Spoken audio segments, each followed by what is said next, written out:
제가 오늘 주제를 협동조합은 한국의 보육과 교육을 어떻게 바꿨나라고 하는 제목으로 잡았습니다. 제가 오늘 이야기하고자 하는 것은 공동육아 협동조합에 대한 이야기입니다. 제가 속해 있는 공동육아와 공동체 교육이라고 하는 사단법인은 이 공동육아 협동조합들을 설립하고 지원하는 활동들을 계속 해왔었고요. 한 20여 년간 해왔었습니다. 그런 가운데 최근에는 공동육아 사회적 협동조합 연합회를 아직 결성해서 지금 진행 중에 있습니다. 오늘은 그래서 이 공동육아 협동조합에 대한 이야기를 여러분과 나누겠습니다. 현재 한국의 보육이라든가 교육이라든가 복지를 이제 보면은 이제는 이제 어린이집이라든가 이런 것들이 완비가 돼서 아이들을 보육하지 못하는 곳은 없어요. 보육하지 못해서 문제가 되지는 않고 오히려 아이들은 줄어드는데 어린이집은 너무 많아서 어린이집이 폐원되는 실정에 있는 사회입니다. 게다가 정부 예산을 보면 정부 예산에서 복지 부분이 한 15% 넘게 책정되어 있는데 그 중에서 한 10% 정도가 아동과 보육 부분에 투여되고 있어요. 그만큼 시설이라든가 재정이라든가 이런 부분에서 보육이라든가 아동 돌봄에 대한 투자는 굉장히 늘어나고 있는 현실입니다. 그런데 실제로 여기서 지금 아이들의 현실 제가 지금 보이고 있는데 아이들의 현실은 어떤지 한번 생각해 봤으면 좋겠어요. 아이들은 실제로 정말 경쟁 사회 속에서 살고 있습니다. 그렇기 때문에 그 경쟁의 중심은 공부하라고 하는 것에 내쫓기고 있죠. 그래서 제대로 놀지도 못하고 흙을 한번 밟아보면서 살지도 못하는 그런 사회에서 살죠.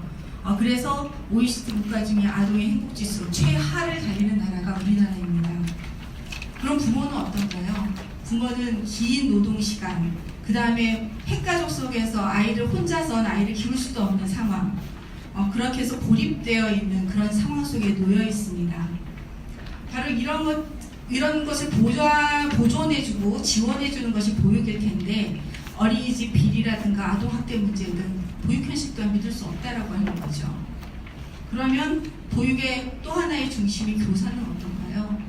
교사는 우리나라의 모든 돌봄의 영역이 그러하듯이 보육교사나 아동돌봄 교사들의 처우는 열악하기 그지없습니다. 한국 사회에서 가장 밑바닥이라고 봐도 좋아요. 그것은 이 사회 전체가 돌봄 노동 자체를 어떻게 보면은 이 사회에서 가장 중요한 노동을 하는 사람들인데 불구하고 이들의 가치를 저평가하고 있고 무시하고 있는 현실 때문이라고 볼 수 있습니다. 교사들은 공부할 시간도 없어서 이 보육의 질은 높아질 수가 없는 현실입니다. 저희 공동육아와 공동체 교육에서는 이 문제를 어떻게 풀어볼까를 20년 전부터 고민을 좀 해왔었어요. 1990년대 초반기부터 이런 한국의 현실, 보육의 현실, 돌봄 노동의 현실을 근본적으로 해결할 수 있는 방향은 무엇인지에 대안을 찾고자 했습니다. 그 방법으로 공동육아 협동조합을 선택했어요. 협동조합이라고 하는 참여, 부모와 교사가 참여하는 방식으로 부모와 교사가 함께 운영하는 어린이집을 운영한다면 다른 모습을 가질 수 있지 않을까 생각했습니다. 그래서 1994년에 첫 번째 공동육아 협동조합을 만들었었고요. 아이들이 성장함에 따라서 1999년에 초등 아이들의 방과 후 협동조합을 또 만들었습니다. 그러면 이곳에서 무엇을 했는가 한번 보겠습니다. 공동육아 협동조합 어린이집의 가장 중요한 원리는 아이, 부모, 교사 이 3주체가 모두 주인으로서 살아가고 있다는 하는 점이에요. 그렇다면 부모는 어떻게 하냐? 정부도 시장도 아무도 도와주지 않는 상황에서 부모들이 돈을 모아서 어린이집을 설립했습니다. 그리고 그것의 운영을 담당했었죠. 교사들을 모셔서 교사들에게 아이들의 교육을 담당하겠어요. 어떤 교육? 아이들이 정말 놀면서 생활 속에서 뛰어놀고 즐겁게 크는 또 공동체적으로 크는 그런 환경을 마련했습니다. 현재 그런 방식으로 운영되고 있는 어린이집이 전국에 한 170여 개 정도 됩니다. 아이들이 큰 다음에 만든 초등 돌봄의 영역 1999년부터 시작했는데요.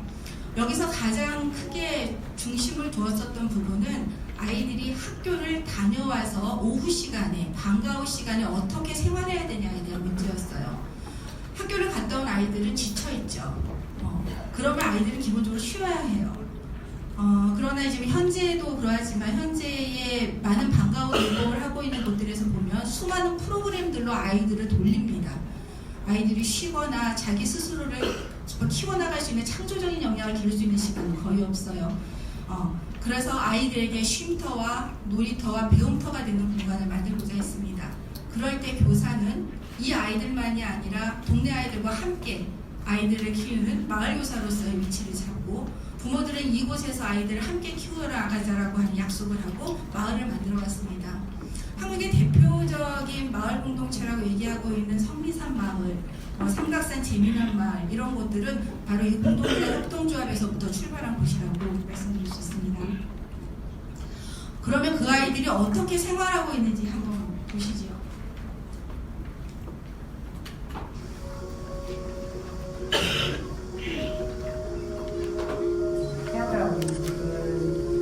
공정 상도동에 있는 공동가 있고요. 기사들이 교육활동을 하고 부모들이 운영을 하는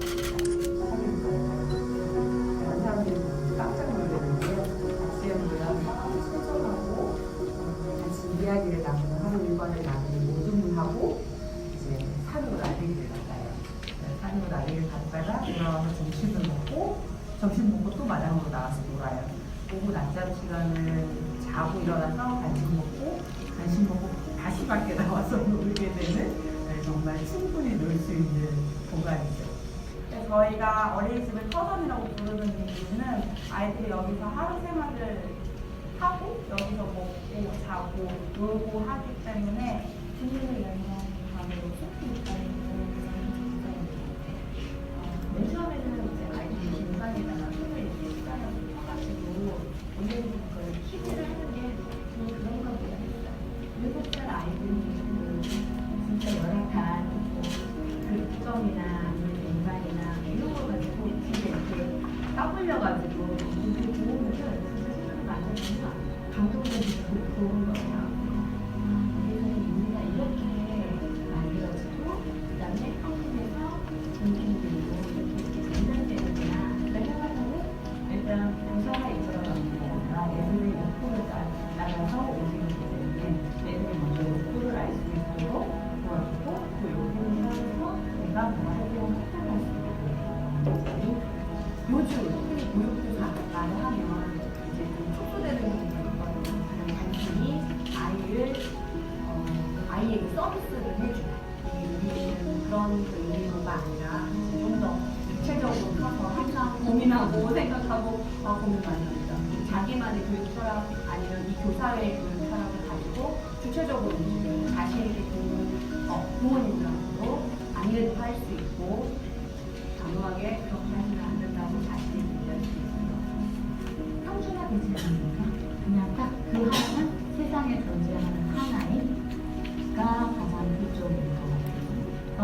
항상 4살 아이, 5살 아이, 6살 아이 기본적인 특징을 가지고 그 아이를 보는 게 아니라 4살이지만 4살의 그 아이 그 아이 잘 키워주고 그 아이가 행복했으면 좋겠고 그래서 오시는 분들도 많고 하지만 어떻게 키워야 할지 잘 모르겠고 저는 이제 4살 때부터 시작을 하시니까 그런 부분들을 서로 이야기 나누고 그런 과정들을 통해서 부모님들이 성장할 수 있다고 생각하고 부모와 교사가 함께 교육해 이런 수준이 아니라 이런 느낌이 아니라 부모와 교사가 함께 아이를 키워나가라고 하는 거죠.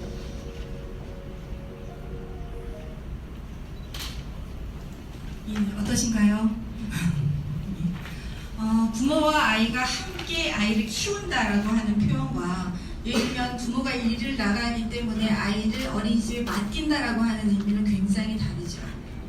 공동육아 협동조합의 가장 큰 차이는 부모가 육아에서 소외되지 않는다. 교사가 서비스만 제공하는 존재가 아니라 주인이다. 그 속에서 아이는 정말 스스로가 주인의 상태로 큰다라고 하는 것을 요약할 수 있겠습니다. 이런 가치를 지닌 교육의 방향, 운영의 방향이라고 하는 것이 20여 년 정도 됐는데 이 20여 년 동안에 한국에서는 굉장히 큰 변화들이 일어나고 있습니다. 특히 최근의 변화는 아주 뚜렷하죠. 2000년대 들어오면서부터 이런 방식의 어린이집이 특별하게 하나의 부모협동 어린이집이라고 하는 유형으로 자리를 잡았습니다. 법적인 제도가 된 거죠. 그리고 나서 2012년도 협동조합 기본법이 만들어지면서 사회적 협동조합으로 비영리, 공공적인 활동을 하고 있는 협동조합으로서 위상이 잡혔습니다. 그리고 2018년도 최근 들어서는 온종일 돌봄 정책이라든가 이런 걸 통해서 초등돌봄이 제도화되는 데 기여를 하게 되었죠. 이런 과정들이 어떤 성과를 가지고 있는지 말씀드리겠습니다.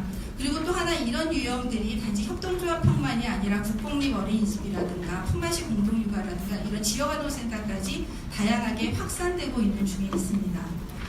이런 것들의 가장 큰 특징은 이것이 갖고 있는 돌봄, 교육, 아동 돌봄이라고 하는 것이 갖고 있는 공공성, 사회적 역할이라고 하는 사회적 공공성이 인정되기 시작했다라고 하는 걸 말씀드릴 수 있고요. 그 안에서 함께 논의해서 만드는 민주주의성, 그 다음에 재정의 투명성 이런 것들이 사회적으로 확산되기 시작했습니다. 그걸 통해서 부모 간의 교류가 일어난다거나 함께 공동체적으로 뭔가를 만들어간다던가 부모, 교사를 믿을 수 있게 된다던가 그리고 마을 공동체를 만들어가는 사회 공동체성이 늘어나고 있습니다. 무엇보다도 중요한 것은 양육 주체가 당사자성을 갖게 된다는 거죠. 그렇기 때문에 협동조합과 연합회의 역할들은 좀 더 커지고요. 그것이 기반이 되고 있는 것은 사람을 사람으로 보는, 아이는 아이답고 부모는 부모답게 살 수 있는 그런 인권에 대한 보장이 있었습니다. 가장 중요한 것은 아이들의 삶이 변하는 거죠. 아이들이 충분히 놀면서도 자기 스스로를 키워나갈 수 있는 그런 환경, 아이들의 발달을 보장해주는 그리고 아이들의 참여권이 활성화되는 어린이의 문화 이런 것들을 확산시켜나가는 데 기여하고 있습니다. 이제 그럼에도 불구하고 이런 운동이 벌어지고 있는 확산의 속도는 현재 이른 어린이집 경우는 전체의 한 1% 정도밖에 되지 않습니다.